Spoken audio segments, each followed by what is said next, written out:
Mega డిఎస్సీని ప్రభుత్వం దగా డిఎస్సీగా మార్చిందని మండిపడ్డారు మాజీ డిప్యూటీ సీఎం అంజద్ భాషా. డిఎస్సీలో అక్రమాలు, అవినీతిపై సాక్ష్యాధారాలు ఉన్నప్పటికీ ప్రభుత్వం పట్టించుకోకపోవటం దారుణం అన్నారు.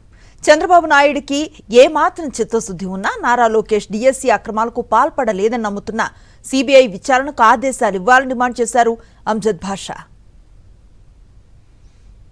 నీ కొడుకు మీద నీకు ఎలాంటి నమ్మకం ఉన్నా నీ కొడుకు నిజాయితీ నిరూపించుకోవాలంటే ఖచ్చితంగా నువ్వు యాజ్ ఎ ముఖ్యమంత్రి సిబిఐ ఎంక్వైరీ వేయాలి.